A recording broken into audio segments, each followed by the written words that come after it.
Welcome back to our podcast, Coffee and Cybersecurity with Cyberpilot. My name is Anders, and I'm your host. And again today, I've been joined by Rasmus, our CEO here at Cyberpilot. So welcome back. Thank you, Will. Last time we talked about how to do a risk analysis, and today we are going to talk about then how can you start working with those risks. What is a good framework that you can do when you have to work with these different projects that you probably gonna do after the risk analysis. And to do that, we have a framework called Plan, Do, Check, Act Cycle, which is a good process that you can use when you get started with different projects. And I think it also might be a good point that this is not solely a cybersecurity framework, but something you can do in everything that you work with in your company. But I got Rasmus with me because he's been using this process a lot. So I think he'll be a good one to run through it with us. Thank you, Will. Again, I think the whole idea about this Plan, Do, Check, Act, as you mentioned, it's not something that only relates to information security. It's really kind of a good standard practice, a good best practice when you talk about, well, how do I manage a project? How do I get kind of initiatives done? And the reason why, if you say, isn't that obvious that you should have this kind of good implementation process when you start working on new things? But in reality, in practice, what we as people, employees, we tend to do is just jump directly to the doing phase. We're very, very quickly to jump ahead and say, well, we need a new firewall. We need to do something. We need to do X. We need to do Y. And we dive directly to that. And then we get very kind of caught up in implementing that. And then once it's turned on, we're happy to say, well, now we've definitely done something great. We've kind of checked. We can set the check mark. We can say, well, now we have that in place. Yes. And then someone annoying shows up and asks, well, how do you actually know if it made a difference? And then someone, probably they don't matter because they don't mind because they're just out to the next project doing something. But it's really about that. Well, instead of just jumping into that doing mode, how do we actually set ourselves up for success in a way that we are actually able to, once we have gone through the full process and implemented something, how do we actually set ourselves up to evaluate, well, did the thing that we actually wanted to do, did that actually have an effect? Yes. So actually we are forcing you to do the same thing as with the risk analysis, where the risk analysis is to not just go ahead and do all your solutions. You need to figure out what projects you need to work on. Now you know what projects you need to work on, but again, you shouldn't just jump into doing something. So it's basically the same thing, but now it's on the specific project level that we kind of want to force you getting up in the helicopter and seeing what is the big picture here before starting. Yes. And I think it's pretty self-explanatory that there are, again, 4 steps in this Plan, Do, Check, Act cycle. So we have the plan phase where you need to plan the whole project, where we also would recommend that you spend some time. Then you need to do it. And then afterwards, you need to check how it went. And then you need to act on that evaluation. So that's the whole process in short. But of course, we'll go through them all so we can start with the whole plan thing. And to connect it a little bit with cybersecurity, maybe we could use an example of phishing that we also said that could be a threat in the risk analysis. So if we say that is a big threat in your company and now you need to do something about it, then how can you use the Plan, Do, Check, Act cycle to actually mitigate that risk in the project? Yes. So I think that's a great example. And like you mentioned, let's assume you've done your risk assessment. You look at your employees as one of your assets. You've kind of determined, well, there is actually, we assess that there is a big risk that our employees will actually click on a phishing mail. Yes.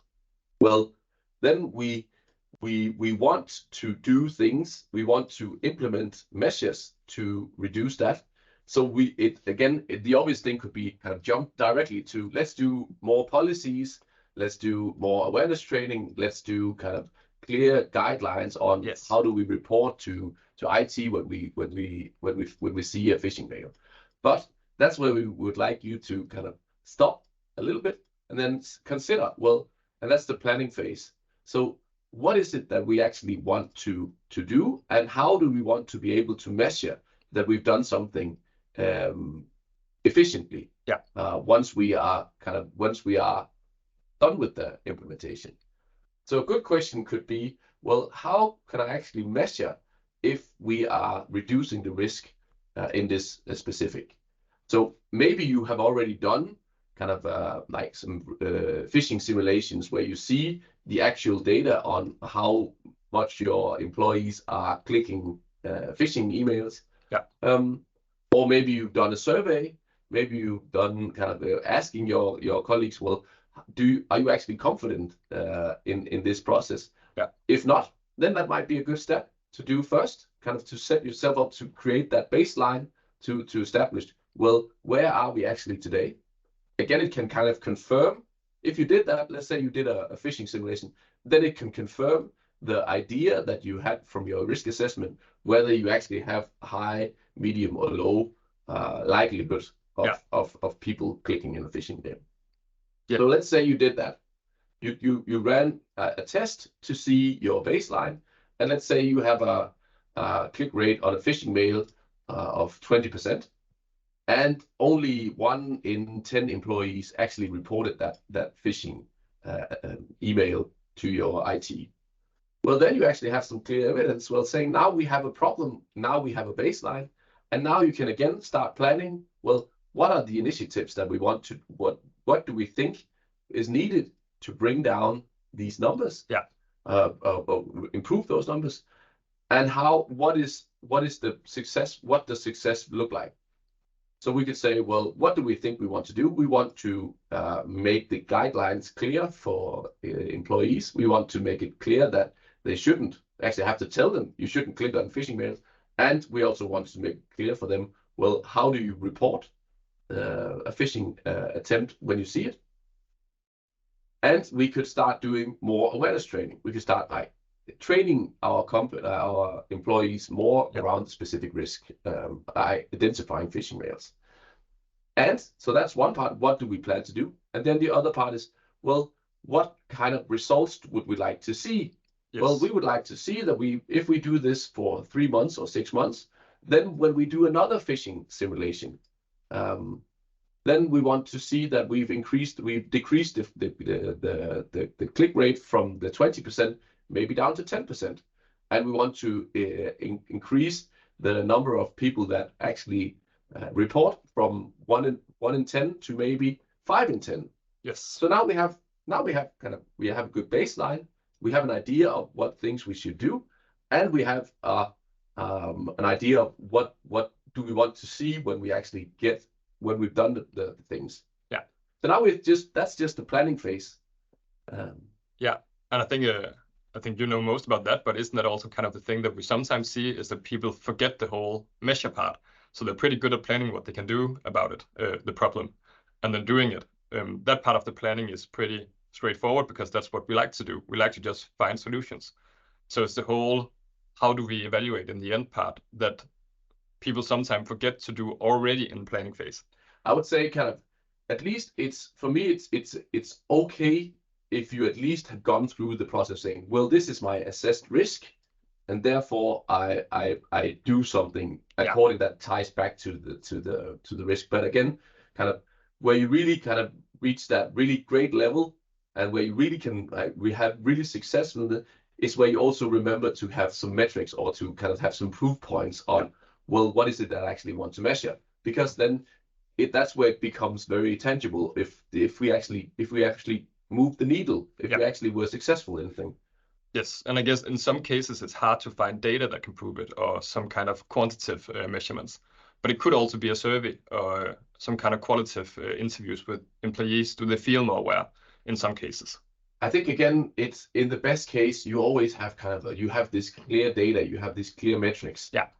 But in reality, that it doesn't have to be like that way. You can also just go around asking 10 colleagues, well, what do you think about this? Then you can note that down saying, well, this was my initial feedback once I did it. I want to see that those statements have improved, that people feel more confident. Yes. Again, it's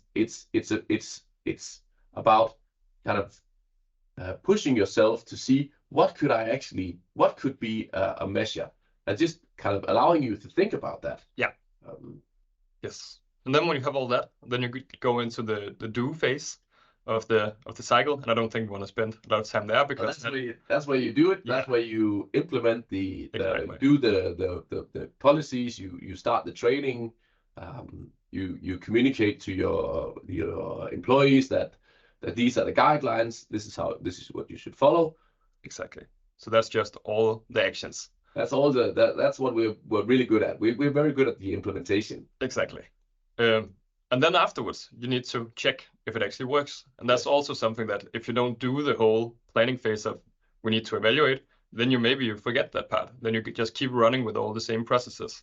But this is the time where you actually should step up and say, then what works and what doesn't. Exactly. Because that's, again, if you don't have a clear idea what did we actually want to measure and what was the baseline for that, well, then you would just end up in a phase where you end up in a place where you say, well, did this actually mean something? Yeah. And then it's difficult to then what you see a lot of the time is that you just continue doing things because now you're a little bit just tied to it. Well, I think it maybe works, but I don't really know. But now at least we have it implemented, so let's just keep doing that. Yeah, because it's already in your routine, so it's also kind of, it quickly gets easy to just keep on flowing with the stream then. Yeah.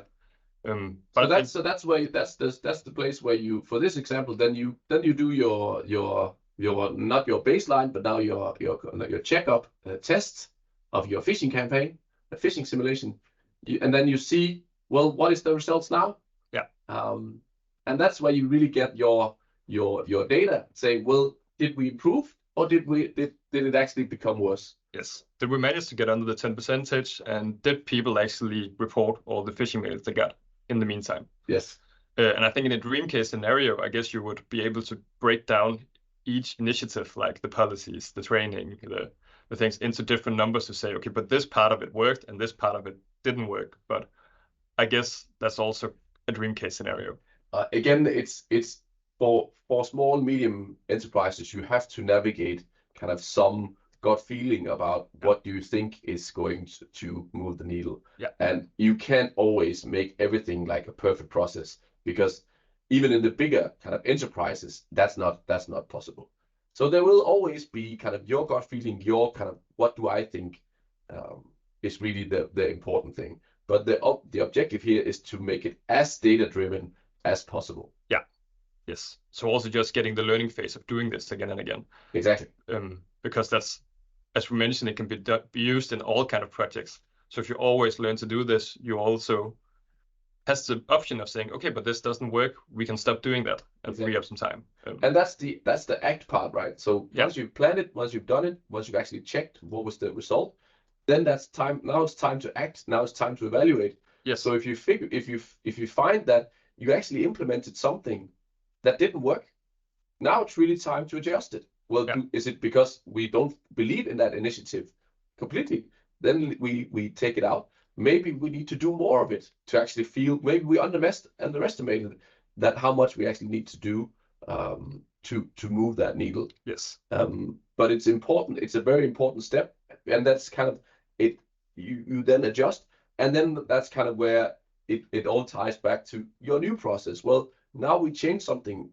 Maybe we increase the trainings. Maybe we increase the communications to employees about that. And now we just go through another cycle.